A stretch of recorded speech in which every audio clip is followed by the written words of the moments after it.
America is obsessed with happiness. It's practically a national sport. We chase it like it's the last donut in the box, buying books, downloading apps, and spending billions on self-help gurus. We work longer hours to afford things we think will make us happy, only to be too tired to enjoy them. It's a hamster wheel, glittery, expensive, and never-ending. We're convinced happiness is just one Amazon delivery or kale smoothie away.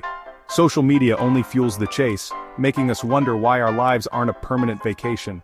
We're always upgrading, our gadgets, our homes, our moods. It's exhausting. The pursuit has turned happiness into a product packaged, marketed, and sold with a money-back guarantee no one claims. We want joy fast, hot, and with a side of fries, but the satisfaction fades as quickly as a soda's ice. The pressure is immense. If you're not happy, you're failing. The American dream has morphed into the dream of being happy, a marathon with no finish line. We keep running, convinced contentment is just around the next corner. Meanwhile, we're left juggling remote controls, wondering what we're missing. Maybe it's time to ask, is this relentless chase making us happy or just tired? Now imagine a place that didn't get the memo about happiness as a product. Welcome to Bhutan, a tiny Himalayan kingdom with a radically different approach. Here, happiness isn't bought, it's simply part of life, like the air or the mountains. Bhutan isn't selling happiness, they're living it quietly and calmly. Their idea of happiness isn't about more stuff, but about having enough food, peace, and nature. For Americans, enough is a foreign concept, we're wired for more. Bhutan limits tourism to protect its culture and measures success by well-being, not wealth. While we built fast food and highways, they preserved forests and built monasteries. It's like they're playing a different game, balancing life instead of racing to win. Progress in Bhutan means thoughtful, sustainable, peaceful living. They're not trying to be number one, they're just trying to get along with nature and each other. It's a quiet rebellion against the modern world. Their priorities challenge everything we think we know about success. In America, bigger and faster is better. In Bhutan, it's about balance and harmony. They're not chasing happiness, they're cultivating it. It's a revolutionary idea, a country content to simply be. Maybe they're onto something, or maybe they just haven't discovered the joy of a 24-hour news cycle. Either way, it's a perspective worth considering. What if happiness isn't something to chase, but something to protect? How does Bhutan do it? With a bold idea, gross national happiness, or G&H? While the world obsesses over GDP, Bhutan's king declared happiness more important than economic output. G&H isn't just a slogan, it's policy. Decisions are based on 4 pillars: sustainable development, environmental protection, cultural preservation, and good governance. Before building a road, they ask, will this make people happier? Will it harm the environment or traditions? It's a different set of priorities, life balance over balance sheets. Bhutan redefines success, not just economic growth but human well-being. The government's job isn't just managing money but creating conditions for a good life. Of course, Bhutan isn't perfect, they have problems too.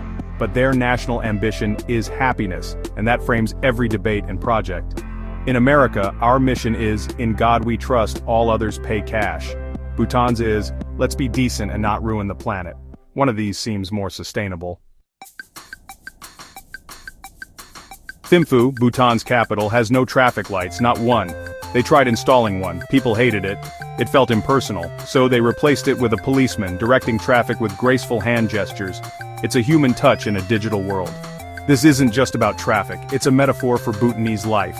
They value human connection over automated efficiency. In America, we automate everything to avoid talking to people. In Bhutan, they slow down for real interaction. The result?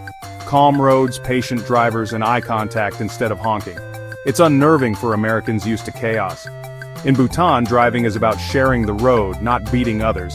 It's a lesson in cooperation, not competition. Imagine if we tried this in LA, a single cop on the 405, chaos.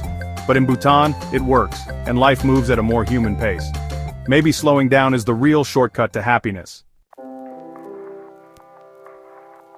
No Starbucks, no McDonald's, no KFC, not a single global fast food chain in Bhutan. For many Americans, that's unthinkable. How do people function without a venti latte? Yet the Bhutanese manage just fine, smiling, productive, and serene. Their happiness isn't tied to a branded cup.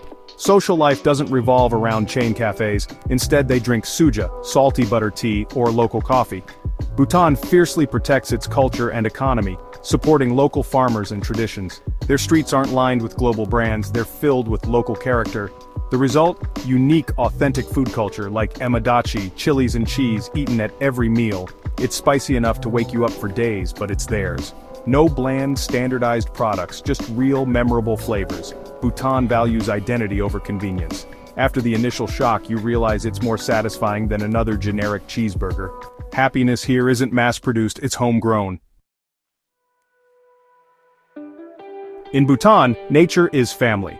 Their constitution requires at least 60% forest cover, forever. While most countries see forests as future shopping centers, Bhutan protects them for generations. The result? Bhutan is carbon negative, absorbing more CO2 than it produces.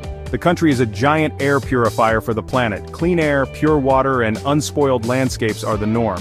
Nature isn't just scenery, it's a calming, constant presence. Surrounded by mountains and forests, stress fades into perspective. Of course, there are trade-offs: patchy Wi-Fi, winding roads, no next-day drone deliveries. But that's the point.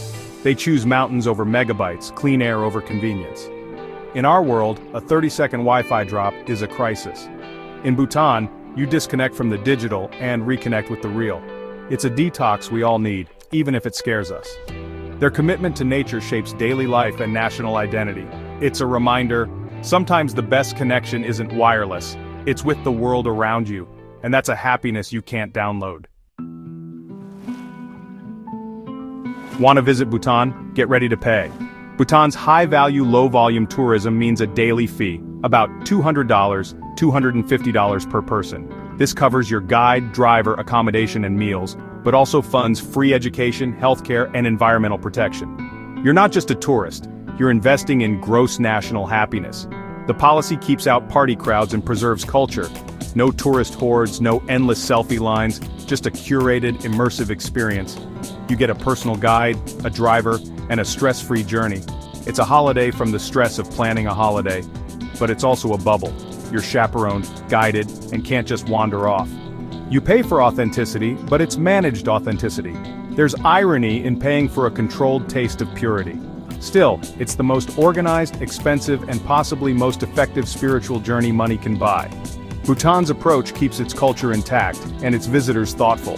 Sometimes exclusivity is the price of preservation. What's daily life like for the average Bhutanese? It's not all meditation and philosophy. People work, farm, run shops, and raise families, but at a slower, more deliberate pace. There's time for real conversations, not just rushed greetings. Community is strong, neighbors stop to chat, and extended families often live together. Breakfast might be red rice and imadachi, chilies for breakfast, a true wake-up call. Work could mean tending rice paddies or weaving textiles, skills passed down for generations. There's pride in making things by hand, in tradition and craft. Family and community are central, with a deep respect for elders. The social safety net isn't a government agency, it's your neighbors and relatives. This interconnectedness is a huge part of their happiness. In a world where loneliness is epidemic, Bhutan's sense of belonging is priceless. Evenings aren't spent doom-scrolling social media.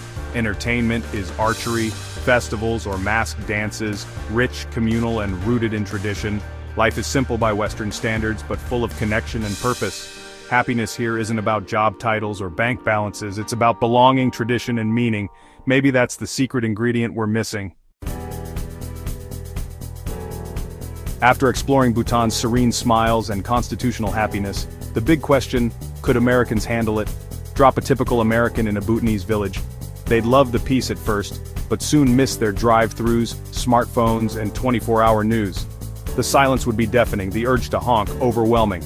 We're addicted to stress, drama, and the hustle, our happiness tied to competition and overcoming obstacles. In Bhutan, the goal is harmony, not conflict. We might even miss complaining about traffic or chasing social media likes. Our sense of self is built on little battles. Maybe Bhutan's secret isn't something we can import or copy. It's a reminder, there are other ways to live. The things we chase, wealth, speed, efficiency, aren't the only ingredients for a good life. Bhutan holds up a mirror and it's not always flattering. Could we survive all that happiness? Probably not. We'd likely get bored and build a theme park, complete with a simulated traffic jam just to feel at home.